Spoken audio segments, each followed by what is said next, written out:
भगवते वासुदेवाय।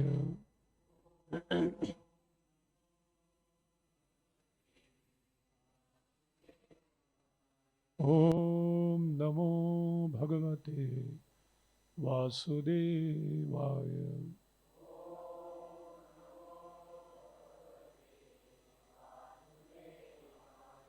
ओम नमो भगवते वासुदेवाय।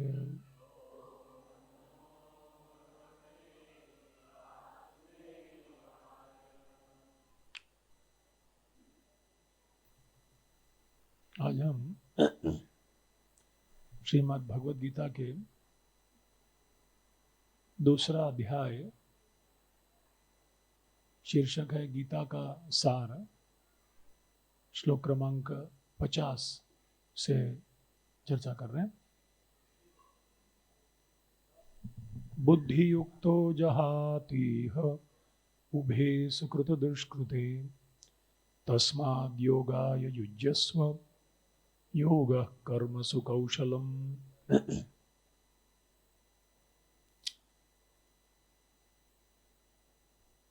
भक्ति में संलग्न मनुष्य इस जीवन में ही अच्छे तथा बुरे कार्यों से अपने को मुक्त कर लेता है।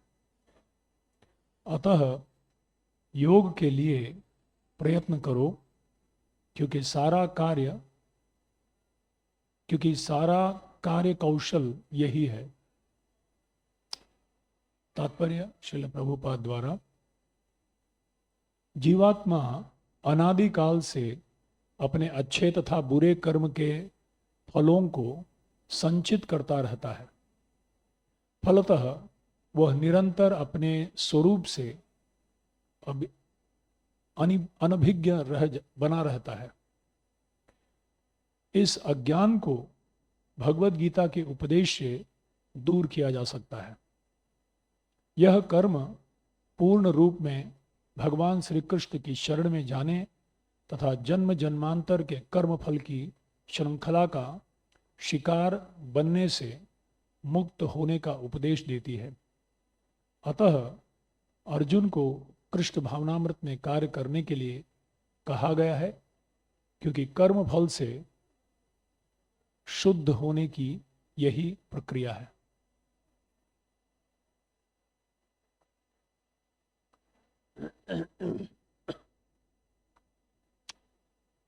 ओम ज्ञानतिमिरान्धस्य ज्ञानाञ्जनशलाकया चक्षुरुन्मीलितं येन तस्मै श्रीगुरवे श्रीचैतन्यमनोभीष्टं स्थापितं येन भूतले स्वयं रूप कदा ददाति स्वपदां। वन्देऽहं श्रीगुरुः श्रीयुतापदकमलं श्रीगुरून् वैष्णवांश्च श्रीरूपं साग्रजातं सहगणरघुनाथान्वितं तं सजीवं साद्वैतं सावधूतं परिजनसहितं कृष्णचैतन्यदेव श्रीराधा कृष्णपाद सहगणललिता श्रीविशाखान्। हे कृष्ण करुणा सिंधु दीनबंधु जगत गोपेश गोपिका राधा कांत तप्त कांचन गो राधे वृंदावनेषु वृषभानुसुते प्रणमामि हरि। वाञ्छाकल्पतरुभ्यश्च कृपा सिन्धु पतितानां वैष्णवेभ्यो। जय श्री कृष्ण चैतन्य प्रभु नित्यानंद श्री श्रीवासादि गौर हरे कृष्ण कृष्ण कृष्ण हरे हरे राम राम राम।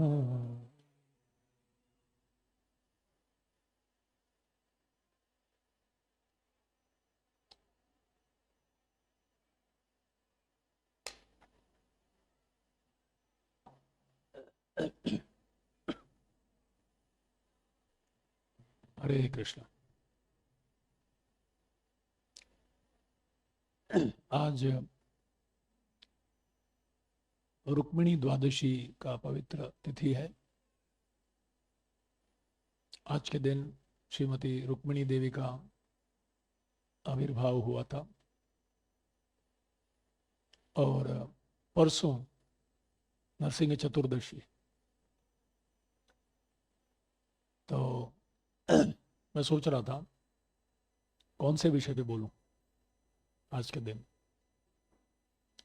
फिर मैंने सोचा दोनों के बारे में थोड़ा चर्चा करेंगे।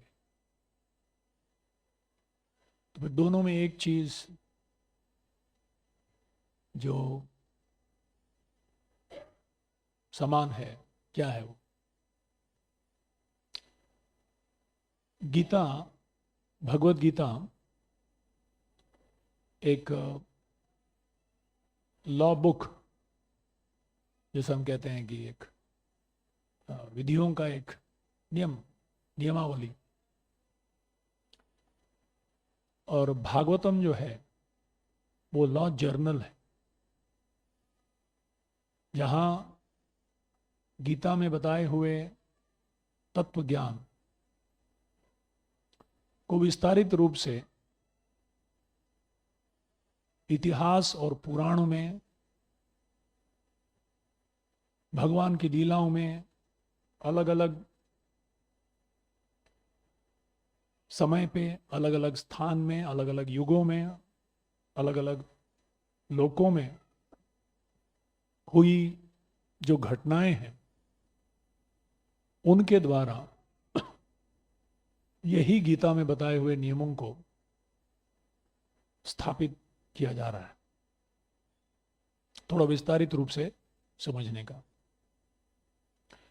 जैसे सरकार के जो नियम है उनमें कुछ नियम होंगे कि जो ये नियम का पालन करता है उसे ये लाभ होता है, ये जो नियम तोड़ता है उसको ये सजा मिलती है। ये गीता है। गीता में कोई कथा नहीं है, गीता में केवल तत्व ज्ञान है, केवल 700 श्लोक में। पर पुराण जो है, भागवत पुराण 18,000 और कई पुराण 36,000, 42,000, 45,000, इतने सारे पुराण,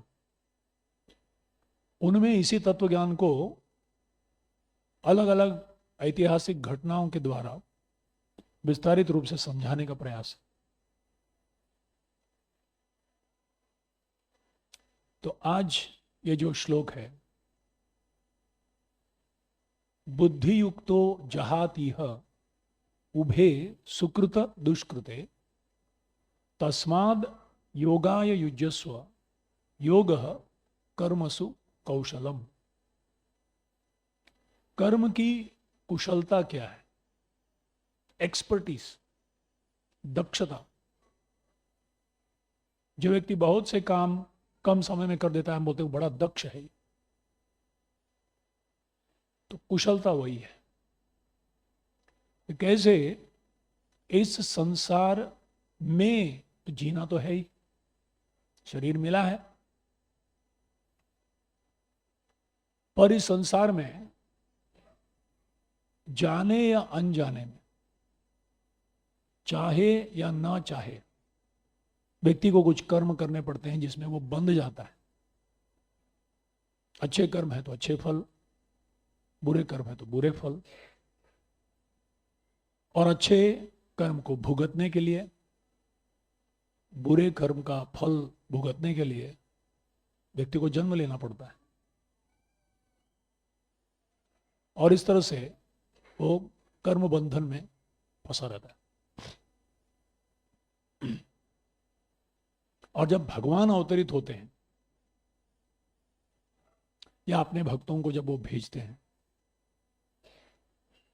तब वो अपने लीलाओं से, अपने भक्तों के साथ आदान प्रदान से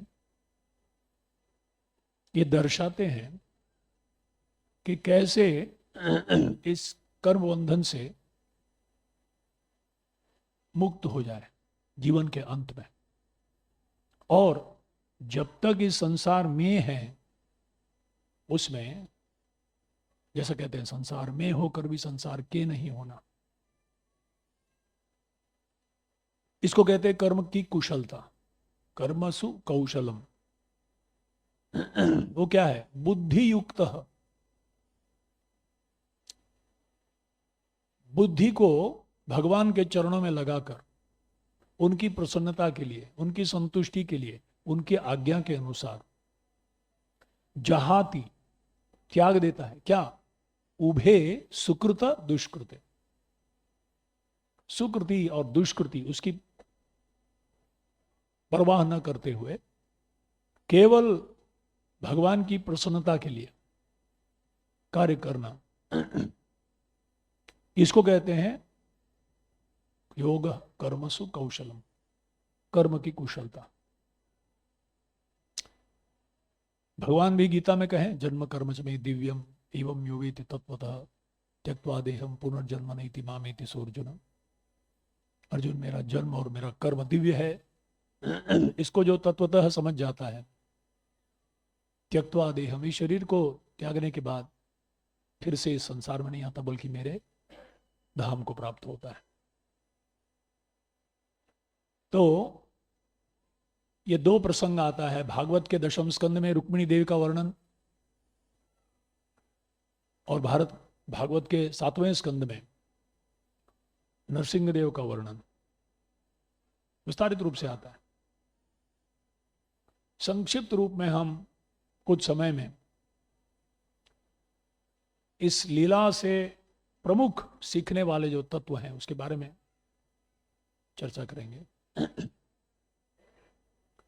भागवत के दशम स्कंद के उत्तरार्ध द्वारका लीला में अध्याय 54, 55, 56, 57, 58, 60 भगवान के अलग अलग रानियों के साथ, खास करके रुक्मिणी देवी के रुक्मिणी का अपहरण एक अध्याय है और रुक्मिणी के साथ विवाह दूसरा अध्याय है।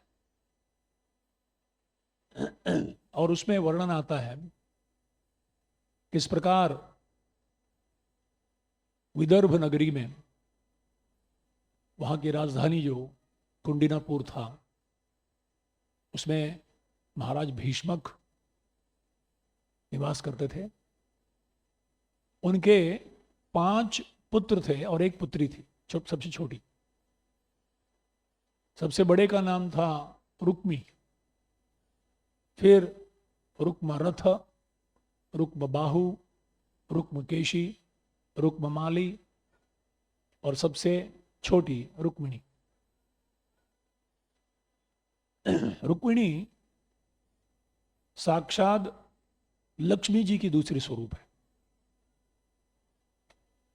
आनंद चिन्मय रस प्रतिभाविताभिस्ताभिर्य एव निज रूप कलातया भी।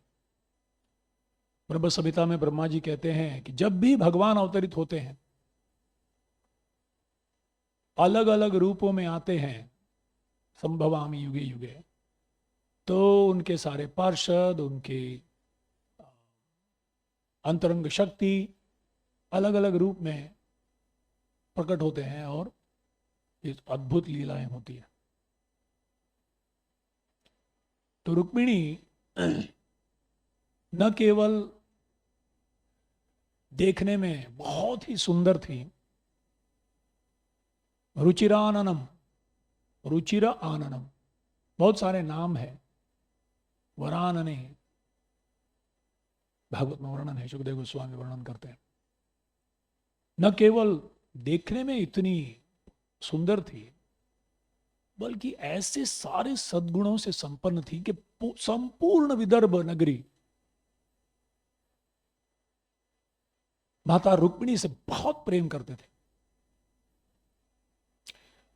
महाराज भीष्मक बड़े ही धर्मात्मा थे और उनके राज्य में हमेशा बड़े बड़े साधु संत महात्मागण आया करते थे और हमेशा उस राज्य में हरिकथा होती रहती थी। और बचपन से रुक्मिणी ने बार बार उसी समय द्वारका में रहने वाले श्री कृष्ण के बारे में सुना करती थी। बचपन से नारद जी आते थे, ऐसे बड़े बड़े महात्मागण आते थे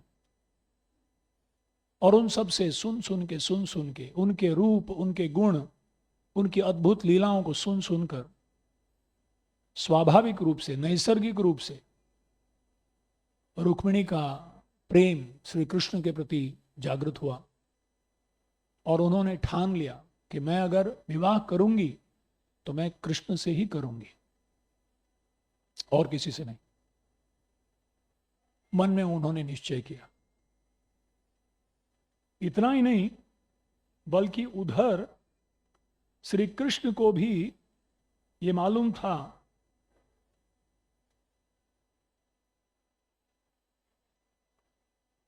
कि विदर्भ की ये जो महाराज भीष्मक की पुत्री है, ये बहुत ही योग्य, सारे गुणों से संपन्न है और मेरे योग्य एक विवाह करने योग्य है। और इसीलिए उन्होंने भी निश्चय किया था, सुने थे कृष्ण भी। दुर्भाग्यवश रुक्मिणी के सबसे बड़ा भाई रुक्मी कृष्ण से सबसे ज्यादा द्वेष करने वालों में एक था और जो जैसा व्यवहार, जैसा विचार होता है वैसा ही उसको व्यक्ति मिल जाता है।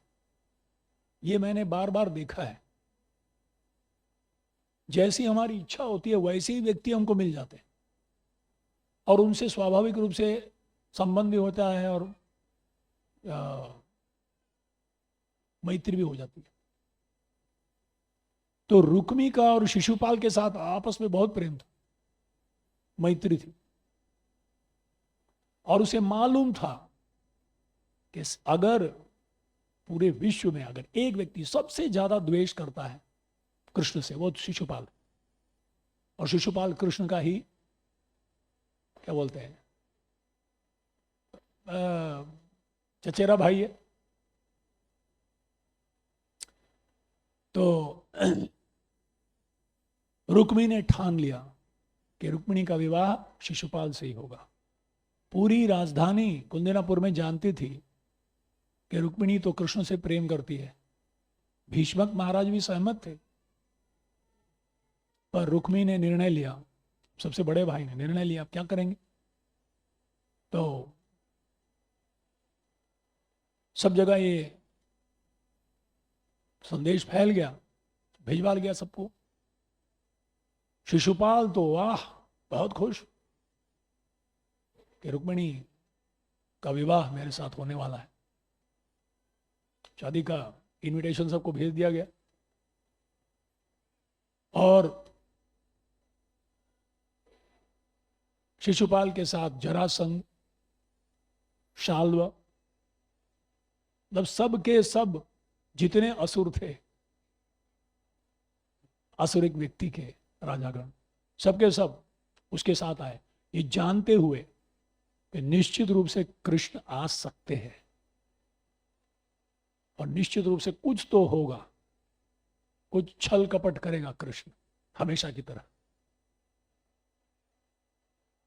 रुक्मिणी निस्सहाय थी, बहुत उदास हो गई वो।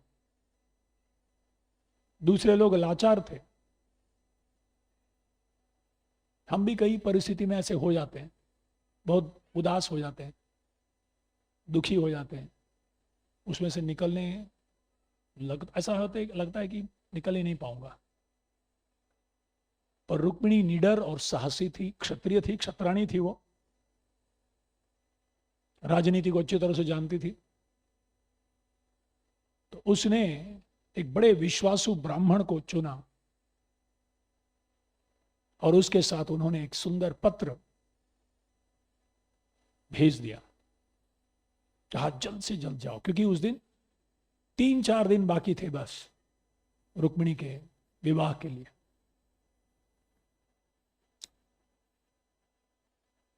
उस ब्राह्मण ने उस संदेश को लिया पूरे रफ्तार के साथ। आप सोचिए, विदर्भ से द्वारका, और द्वारका में भी समुद्र को तैरते तैरते वहां जाना, द्वारका में प्रवेश करना। कैसे ब्राह्मण पहुंचा पता नहीं, फटाफट फटाफट पहुंच गए वो। और जैसे वो पहुंचे द्वारका नगरी में, द्वारपालों ने, ब्राह्मण आया, तुरंत कृष्ण के दरबार में, कृष्ण के राज्य में ब्राह्मणों को कोई रोकने वाला नहीं, खुलेआम, बस कोई सिक्योरिटी नहीं, कोई चेक नहीं, सिक्योरिटी चेक कुछ नहीं। सुदामा भी आए थे तो भेज दिया अंदर। तो इसी तरह से ब्राह्मण को अंदर भेजे, कृष्ण के सामने आए, वो आसन पर बैठे हुए थे। तुरंत उठकर उनके चरणों का धोया, उनको आसन पर बिठाया, स्नान मान हुआ, खान पान हुआ, सोए, आराम किए, उसके बाद आराम से बैठाए। और जब थोड़ा आराम करके बैठे हुए थे तो भगवान श्री कृष्ण उस ब्राह्मण के पैर दबाने लगे और पूछते हैं बड़े प्रेम से कि हे ब्राह्मण देव, अब तो आप संतुष्ट हो ना आपके सारे कार्य में करने में? क्योंकि ब्राह्मण का पहला लक्षण है वो संतुष्ट है, जिस स्थिति में भी है वो संतुष्ट है उसमें। उस तरह से उनको पूछते हैं, आप सब ठीक ठाक, धार्मिक कार्य आपका सब कर ठीक ठाक चल रहा है, आपके राज्य में सब सुखी है? जिस राज्य में राजा सही होता है तो वहां सब सुखी होते हैं। इस तरह से धर्म की बातें होती है। तत्पश्चात पूछते हैं कि मुझे नहीं, आप जरूर यहाँ आए हैं तो कुछ संदेश देने के लिए आए हैं, कृपया ऐसा कुछ है तो मुझे बताइए।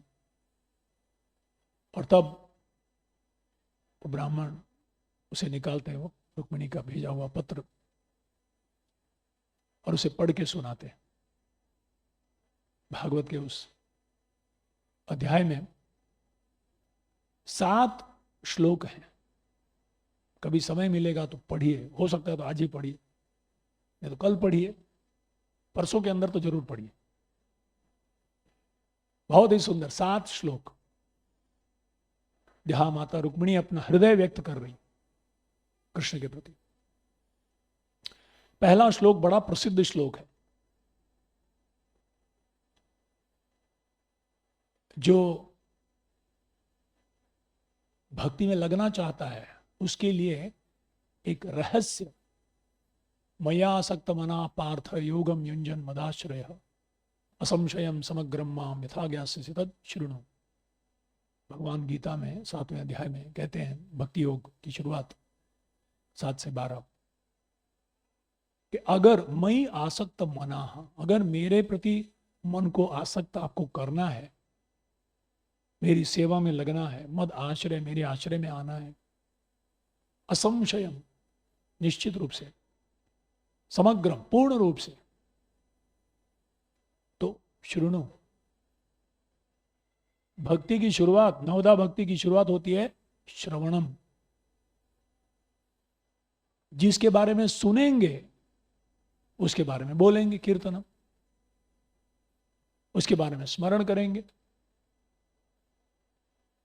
उस व्यक्ति को पूजेंगे, उस व्यक्ति की शरण जाने की इच्छा करेंगे। और ये श्रवण योग की पराकाष्ठा, एक सुंदर उदाहरण रुक्मिणी देवी है,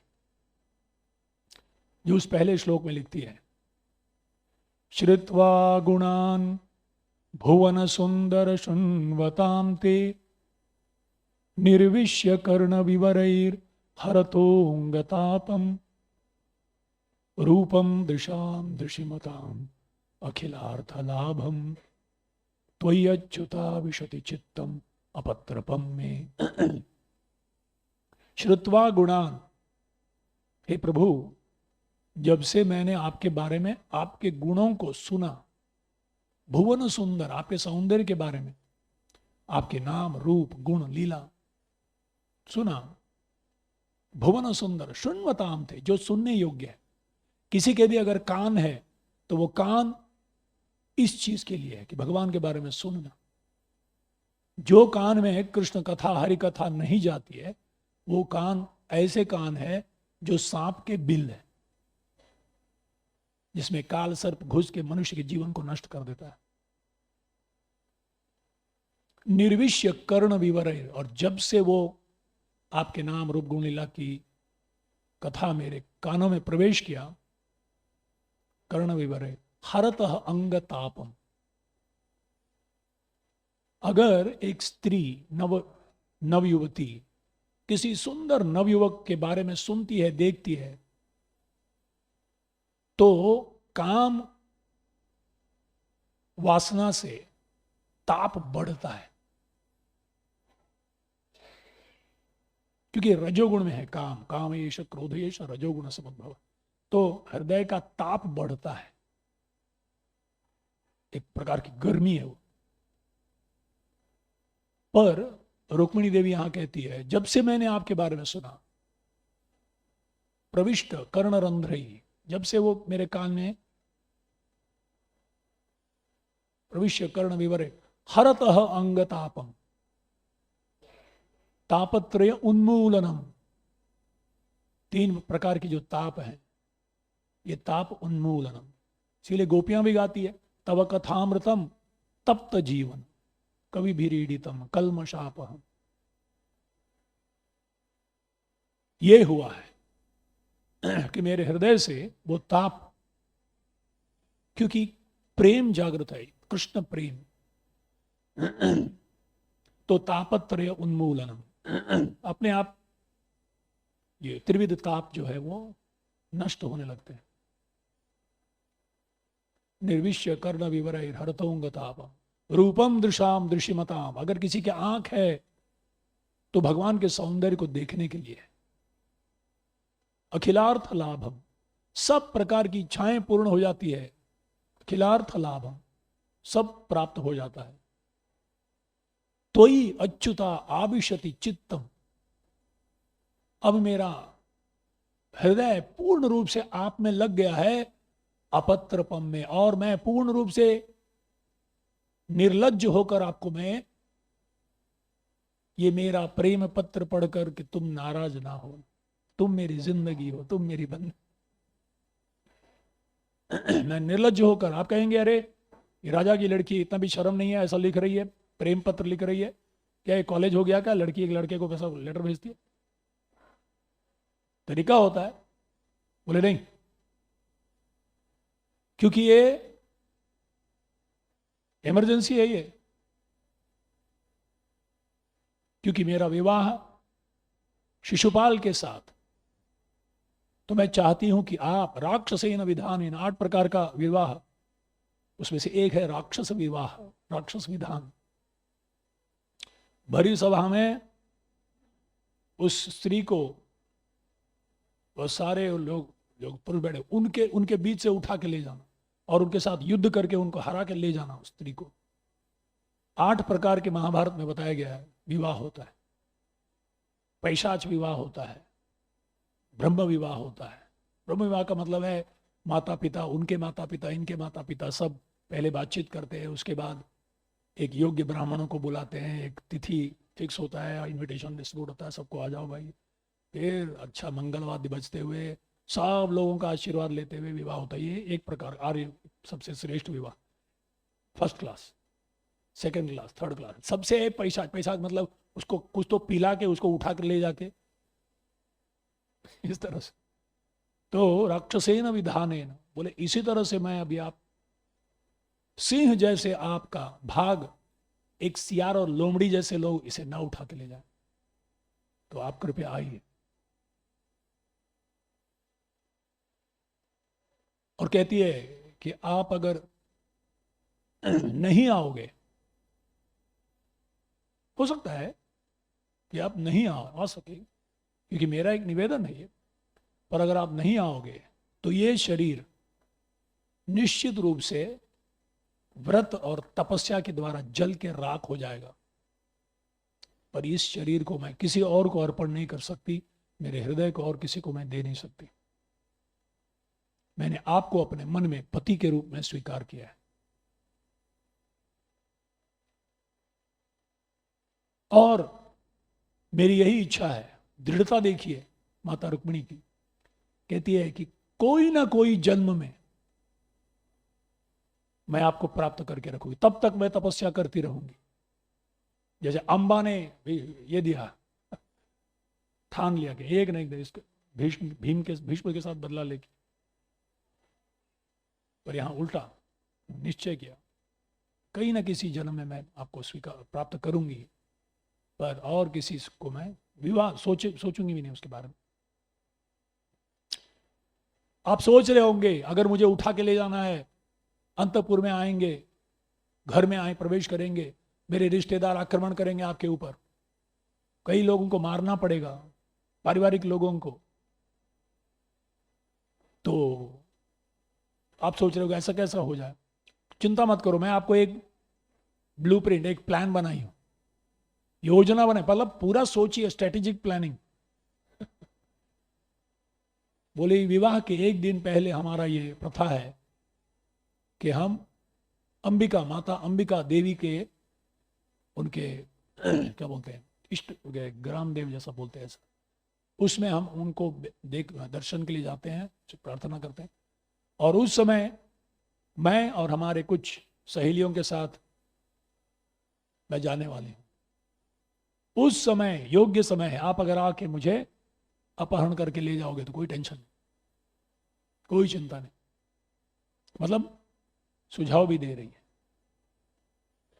और आप तुरंत आइए, अकेले आइए और साथ में सेना को लाइए, पर पीछे, क्योंकि युद्ध तो होने वाला है। और उधर वो भी मालूम है शाल्व को, जरासंध को, बड़े सेना लेके आए हैं, मालूम है कृष्ण आएगा जरूर, कुछ तो गड़बड़ी होने वाला है। पूरे तैयार, सब लोग तैयार, पूरे सेना वेना लेके आके सब लोग खड़े हुए, जब तक मतलब दांतों तले उंगली दबा के देख रहे। इंडिया पाकिस्तान का फाइनल जो होता है ना, क्रिकेट मैच, उसमें भी इतना टेंशन नहीं जितना टेंशन जरासंध को, शिशुपाल को था। ऐसा देख रहे कहीं आया नहीं ना वो, तो कहीं कालिया। और उधर कृष्ण को पता चला तो कृष्ण ने तुरंत दारूक को बुलाया और बोले चलो रथ तैयार करो, तुरंत निकलते हैं। और रातों रात भ्रमण करते हुए रातों रात निकलकर पहुंचते हैं विदर्भ नगरी में। और विदर्भ नगरी में प्रवेश करते ही महाराज भीष्मक राजा है, वो भी दूसरे महाराज हैं, द्वारका के, सम्मान करते हैं कृष्ण और बलराम को, उनके चरणों को धोकर उनको आमंत्रित करते हैं, उनको भी एक स्थान देते हैं, योग्य स्थान देते हैं, निवास कीजिए आप यहाँ। और बलराम जी को पता लगता है कि कृष्ण अकेले जा रहे, तो वो तो पूरा तो सेना को लेके पीछे आते और दूर में खड़ा करके रखते सेना को, बोले इमरजेंसी में खड़े रहना, जरूरत पड़े तो मैं सीटी बजाऊंगा, आ जाना। बोले बस तुरंत इशारा दूंगा, आप आ जाना। सेना तैयार, और रुक्मिणी वहां से आ रही है। रातों तक, रात तक एक्चुअली पिछले रात तक रुक्मिणी बहुत तनाव में बैठी हुई है कि अभी तक वो ब्राह्मण नहीं आया, उसका संदेश नहीं आया, क्या होगा, कृष्ण आएंगे कि नहीं, उन्होंने स्वीकार किया है कि नहीं, उन्होंने नकार दिया।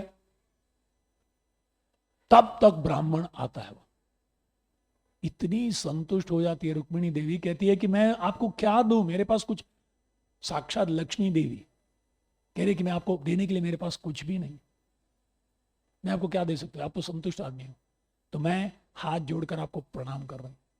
यानी भर भर के आशीर्वाद कि आप हमेशा संतुष्ट रहोगे, सुखी रहोगे। फिर कहते हैं कि कृष्ण आए, आ गए, और भीष्म महाराज ने उनको यहाँ उतारा है। और फिर अगले दिन सुबह शादी होने वाला है और यहां से गए, अंबिका देवी का दर्शन, प्रार्थना करते हैं कि माते देख लो आप क्या करना है। और वहां से जब आती है अपनी सहेलियों के हाथ पकड़ के आ रही है बाहर, और इधर उधर देख रही है, जैसे जैसे देखते शिशुपाल, दंतवक्र, शाल्व सब खड़े हुए, जरासंध, रुक्मिणी के सौंदर्य को देखकर सीधे कोई घोड़े पे, कोई कोई रथ पे, सबके सब बेहोश होकर लुढ़क जाते। ऐसा सौंदर्य रुक्मिणी देवी का।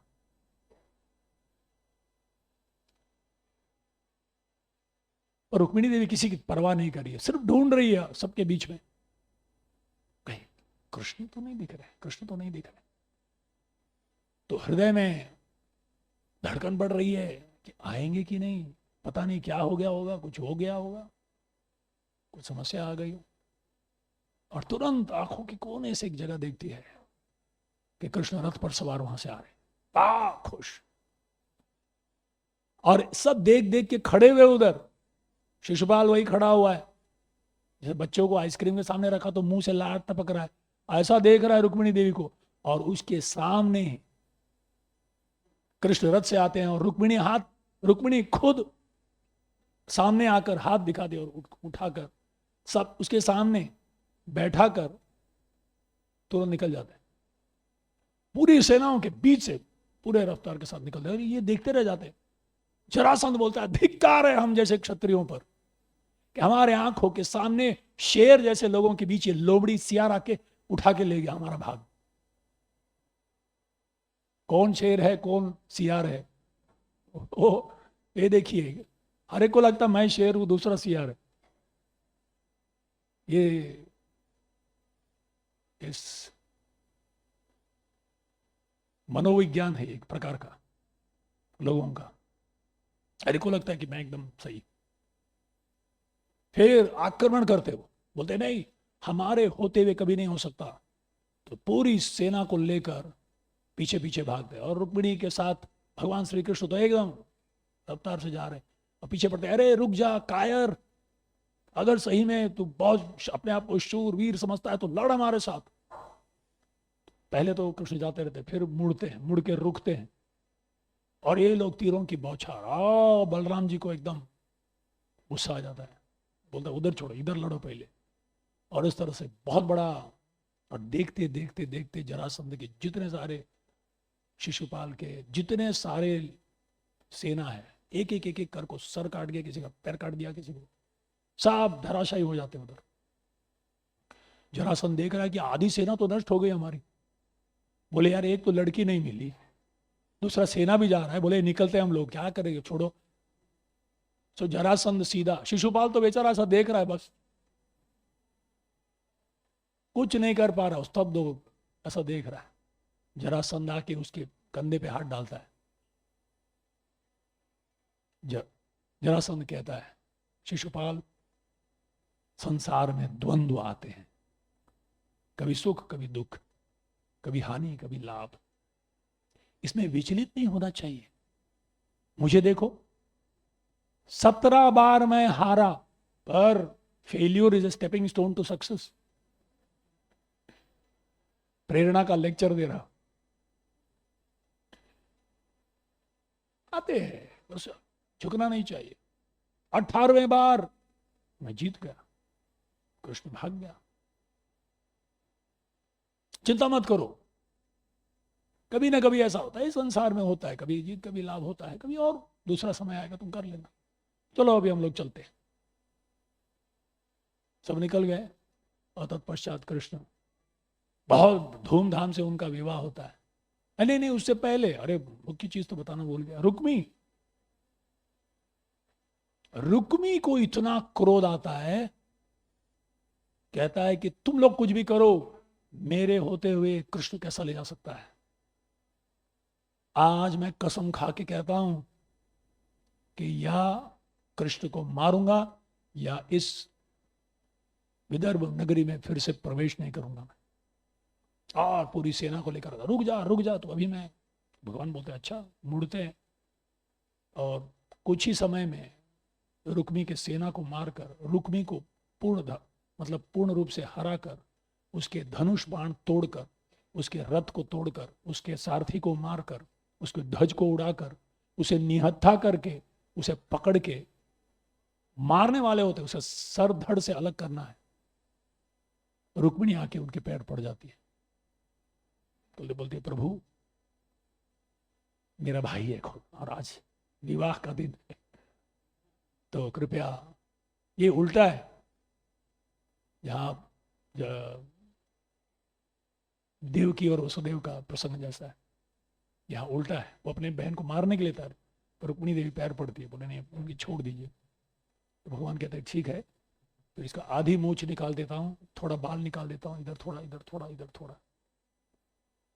जिसको सम्मान दिया गया है, अपमान मृत्यु से भी ज्यादा करके उधर बैठा देते। स्पेशल हेयर कट आजकल के लोग पहनते, कुछ लोग ऊपर बाल रहता है, साइड में नहीं, सिर्फ एक जगह पर, उसके 4-5 जगह ऐसा कर देते। करने के बाद बोलते हैं कि ठीक है, हरि बोल। फिर बलराम जी वहां से आते हैं, बोले कृष्ण को डांटते हैं, बोले कृष्ण ऐसा नहीं करना चाहिए। अरे तुम्हारा ये क्या बोलते हैं, ब्रदर इन लॉ, हाँ साला, जरा सा शिशुपाल, अरे तुम्हारा साला है, साले को तुमने इस तरह से कैसा कर दिया, व्यवहार कैसा किया। फिर रुक्मिणी को कहते हैं देखो ऐसा होता है, क्षत्रियों में ऐसा होता है, चिंता मत करो, पर कृष्ण तूने ठीक नहीं किया। पर रुक्मिणी समझ लो तुम भी। इस तरह से दोनों को अच्छी तरह से मना के कृष्ण निकल जाते हैं, और उसी स्थान पे रुक्मिणी रह जाता है। बोलता है मैं वापस कैसे मुंह दिखाऊंगा, क्योंकि बोला मैं प्रवेश नहीं करूंगा। तो वहां एक स्थान है जिसको कहा मैं भोजकट, वही निवास करने लगता है रुक्मिणी। बाद में अनिरुद्ध की शादी में मारा जाता है, बलराम जी मार देते उसको, जिन्होंने क्षमा किया वही मार देते। वो भी अनिरुद्ध की शादी में, रुक्मिणी का बेटा प्रद्युम्न, प्रद्युम्न का बेटा अनिरुद्ध, अनिरुद्ध का विवाह उषा से होता है। उस समय बलराम जी वहां आए रहते हैं, और ये लोग क्या बोलते हैं, पासा खेलते रहते हैं। उस समय रुक्मिणी बार बार धोखा देता रहता, बलराम जी मार के खत्म कर देते। तो इस तरह से माता रुक्मिणी, एक चीज इस सुंदर प्रसंग में उभर आता है, और वो है श्रवण योग। कितना महत्वपूर्ण है हरि कथा का श्रवण, जिससे भगवान के प्रति स्वाभाविक हमारा जो नित्य सिद्ध कृष्ण प्रेम साध्य कबू नय, श्रवणादि शुद्ध चित्ते करो ये उदय। कृष्ण प्रेम हमारे हृदय में सुप्त अवस्था में है, पर अगर शुद्ध चित्त से श्रवण करेंगे ऐसे पवित्र दिनों में, तो वो प्रेम धीरे धीरे अंकुरित होकर, परिपक्व होकर, फलित होकर कृष्ण प्रेम फल महाधन को प्राप्त होगा।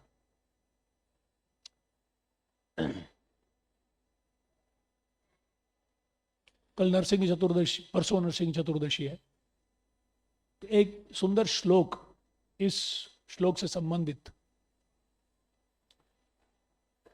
नरसिंह देव जब प्रकट होते हैं, हिरण्यकशिपु का वध करते हैं,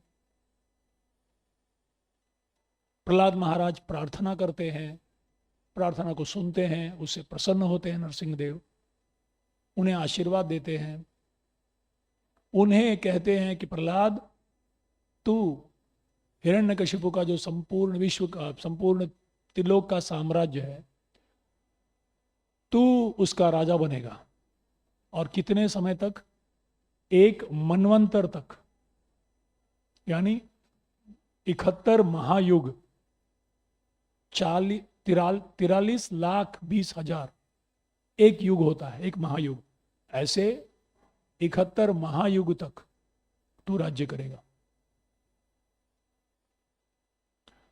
और प्रहलाद महाराज के कहने पर कहते हैं कि केवल हिरण्यकशिपु नहीं, तेरे 21 पीढ़े सामने, 21 पीढ़ी पीछे, उन सब का उद्धार हो जाएगा। पर एक महत्वपूर्ण चीज नरसिंह देव प्रहलाद महाराज को कहते हैं कि तू तेरे पिताजी का अंतिम संस्कार कर। देखिए, कह रहे हैं कि तुम्हारे 21 पीढ़ियों का तो उद्धार हो गया। भगवान के स्पर्श हुआ उसका, हिरण्यकशिपु को। भगवान जिसको भी मारे उनका तो उद्धार तो 100% निश्चित है। फिर भी भगवान कह रहे हैं कि प्रहलाद, हिरण्यकशिपु का अंतिम क्रिया तू कर। रूपा जी तात्पर्य में लिखते हैं, क्यों कर रहे हैं ऐसा? यद्यद आचरति श्रेष्ठस्तत्तदेवेतरो जना सयत् प्रमाणम कुरुते लोकस्तदनु वर्तते। के श्रेष्ठ व्यक्ति, समाज के जो श्रेष्ठ व्यक्ति, श्रेष्ठ यानी बच्चों के लिए माता पिता श्रेष्ठ, यद्यद आचरती, वो जो आचरण करते हैं वैसे बच्चे भी सीखते हैं। शिक्षक, माता पिता, राजा, ये सब एक आदर्श उदाहरण है लोगों के लिए समाज में, और इसीलिए तुम्हें ये करना जरूरी है, एक आदर्श उदाहरण देने के। तो और कहते हैं साक्षात नरसिंह देव प्रहलाद महाराज को कहते हैं कि ये एक मनवंतर तक मैं तुम्हें एक श्लोक बताऊंगा, इस श्लोक के आधार पर अगर तुम जियोगे तो तुम इस संसार के बंधन में नहीं पड़ोगे और तुम्हारा यश तीनों लोकों में फैलेगा, और जिस दिन तुम शरीर छोड़ोगे सीधे मेरे धाम को प्राप्त होगे। और ये मार्गदर्शन केवल प्रहलाद के लिए नहीं, प्रहलाद के द्वारा हम सब के लिए। ये श्लोक बड़े ध्यान से सुनिए, बड़ा सुंदर श्लोक है। भोगेन पुण्यम कुशलेन पापम कलेवरम काल जवेन हित्वा कीर्तिम विशुद्धाम सुरलोक गीताम विताय मामेश्यसी मुक्त बंध। तो कह रहे हैं भोगेन पुण्यम, दो प्रकार के प्रतिक्रिया का भोग करने के लिए हम इस संसार में आते हैं। कुछ अच्छे कर्म हैं, उस कर्म के फल को भुगतने के लिए हम इस संसार में आते हैं। जन्म, ऐश्वर्य, श्रुतश्री, भीर, ये सब अच्छे कर्मों का फल। और पाप कर्मों के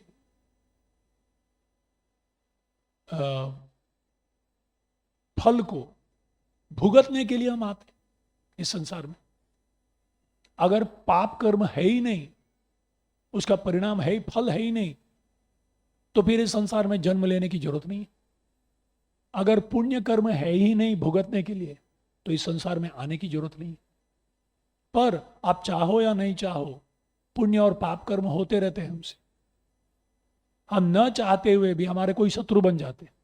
प्रहलाद महाराज ने कुछ नहीं किया पर शत्रु बन गया हिरण्यकशिपु। ये संसार का नियम है, संसार की रीत है। और इसीलिए प्रहलाद महाराज को नरसिंह देव कह रहे हैं पुण्य के कर्म को नष्ट कर दो और पाप के कर्मों को भी नष्ट कर दो, तो फिर कोई फल है ही नहीं भुगतने के लिए, तो आओगे नहीं। तो नष्ट कैसा किया जाए? क्योंकि आप चाहोगे नहीं, सांस ले रहे हैं ना आप लोग, आप में से कोई सांस नहीं ले रहा है पिछले 1 घंटे से। अगर नहीं ले रहा तो हाथ नहीं उठाएगा बेचारा, क्योंकि लेट गया होगा अभी तक। सांस ले रहे हैं तो बहुत सारी कृमि कीटाणु अंदर गए, पाप लग गया। चलने लगे, चींटी मर गए, पाप लग गया।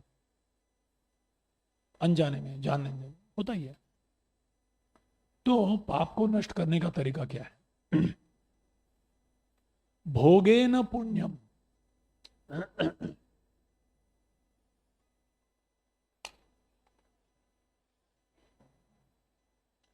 जब हमें कुछ अच्छे फल का परिणाम मिल रहा है, अब आपने कुछ योजना नहीं बनाई और किसी ने 56 भोग लाकर प्लेट आपके सामने रख दिया, प्रभु जी ये महाप्रसाद आपके लिए। आपने योजना नहीं बनाई, आपको अच्छा कुछ अच्छे दिन आए, कुछ अच्छा व्यक्ति मिल गया, अच्छा संग मिला, कुछ हो गया। तो अच्छे सब चीजें जब हमारे जीवन में अनपेक्षित आती हैं, तो आप समझ लेना मेरे सारे पुण्य कर्म का फल खत्म हो रहा है। और एक आदर्श जीवन जी के कुशलेन पापम, एक कुशल तरीके से रह के पाप को नष्ट करना। और कुशल तरीका ये है योग कर्मसु कौशलम, और वो है कृष्ण भावनामृत। हम जो भी करेंगे, यद करोषि यदश्नासि यज्जुहोषि ददासि यद तपस्यसि कौन्तेय तत्कुरुषु मद अर्पणम कृष्णार्पणमस्तु। अपने जीवन को अपने जीवन के मनसा वाचा कर्मणा कृष्ण की प्रसन्नता के लिए अगर करेंगे, उससे पाप कर्म कर्माणि निर्दहति किंतु च भक्ति भाजा। तो कृष्ण भावनामृत जीवन जीते हुए पाप कर्म को नष्ट और भोग के वस्तु अपने आप मिल गया तो उससे पुण्य का नष्ट। भोगेन पुण्यम कुशलेन पापम। कब तक? कलेवरम काल जवेन हित्वा। ये शरीर काल के प्रभाव से एक न एक दिन गिरेगा। कीर्तिम विशुद्धाम सुरलोक गीताम। और ऐसा जीवन जो जीता है उसकी कीर्ति पूरे तीनों लोकों में फैलेगी हमेशा के लिए। और जैसा वो शरीर छोड़ेगा, मामेशसी मुक्त बंध, बंधन से मुक्त होकर वो मेरे धाम को प्राप्त होगा। तो इस तरीके से इस सुंदर श्लोक के द्वारा 7वें अध्याय का 7वें स्कंद का 10वां अध्याय का 13वां श्लोक है। बड़ा सुंदर श्लोक। और इस तरह से भगवान ने एक सूत्र दिए हैं, माम अनुस्मर युद्ध च। मेरा स्मरण करते रहो और अपने कर्तव्य करते रहो। अच्छे दिन आए तो धन्यवाद बोलो, बुरे दिन आए तो अच्छा हो गया, ये भी नष्ट हो रहा है। पर योग कर्मसु कौशलम, कृष्ण की प्रसन्नता के लिए ही कार्य करते हुए। और श्रील प्रभुपाद की कृपा से ये सारे ज्ञान श्रील प्रभुपाद ने अपने पुस्तकों के द्वारा दिया है। और इस पुस्तक को अपने जीवन में उतारने के लिए एक सुंदर संस्था दी है हमें, अंतर्राष्ट्रीय कृष्ण भावनामृत संघ, जहां ऐसे प्रामाणिक तरीके से अपने जीवन को कृष्ण के आदेश के अनुसार निर्वाह करने का प्रामाणिक प्रयास करने वाले भक्तों के साथ आपस में एक दूसरे को प्रेरित करते हुए, प्रोत्साहित करते हुए एक अनुकूल वातावरण निर्माण करते हुए पूरे परिवार और समाज के सहित ये जो सूत्र श्रीमती रुक्मिणी देवी ने सिखाया अपने पत्र से, श्री नरसिंह देव ने प्रहलाद को बताया, इस सूत्र के द्वारा कैसे जीना है ये दिखाएं। तो हम श्रील प्रभुपाद जी के ऋणी हैं कि उन्होंने इस ज्ञान को बांटने के लिए अपना पूरा जीवन इसी संदेश को, महाप्रभु की इच्छा कि पृथ्वी में जितने नगर और गांव हैं सर्वत्र इस संदेश का प्रचार हो, इस भावना से न केवल ज्ञान दिया बल्कि एक सुंदर सुविधा का निर्माण कराया है, जहां हम इसको समझकर अपने जीवन में उतार कर यथाशक्ति लोगों को भी हम बांटकर स्वार्थ और परमार्थ एक साथ कर पाए। तो ऐसे दिनों में, ऐसे पवित्र दिनों में, ऐसे पवित्र स्थान में आकर, ऐसे पवित्र संघ में, ऐसे पवित्र नाम, कथा, रूप, गुण की चर्चा होगी तो निश्चित रूप से हमारा जीवन शुद्ध होगा और जीवन के अंत में हमारा यश निश्चित रूप से प्राप्त होगा। इसमें असंशयम, इसमें कोई संशय नहीं है, ये भगवान कह रहे हैं। तो हम प्रार्थना करेंगे कि माता रुक्मिणी की कृपा आप सब पर बनी रहे, जो कोल्हापुर में महालक्ष्मी के रूप में कृपा दे रही है, उन्हीं का विस्तारित रूप है ये यथामाम प्रपद्यन्ते। आप जिस रूप से उनके पास जाओगे वो रूप दिखाएगी। और परसों के दिन नरसिंह चतुर्दशी, बहुत ही पवित्र उत्सव, पवित्र दिन।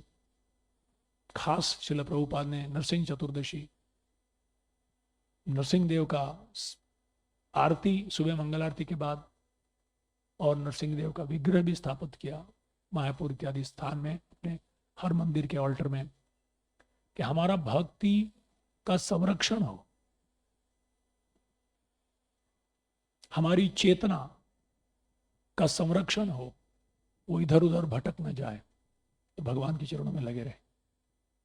तो ये प्रार्थना करते हुए हम आगे के कार्यक्रम में बढ़ेंगे। आप सबका बहुत बहुत धन्यवाद। हरे कृष्ण। श्री रुक्मिणी द्वादशी की जय, श्री रुक्मिणी देवी की, श्री नरसिंहदेव भगवान की, प्रहलाद महाराज की, निताय गौर प्रेमानंदी।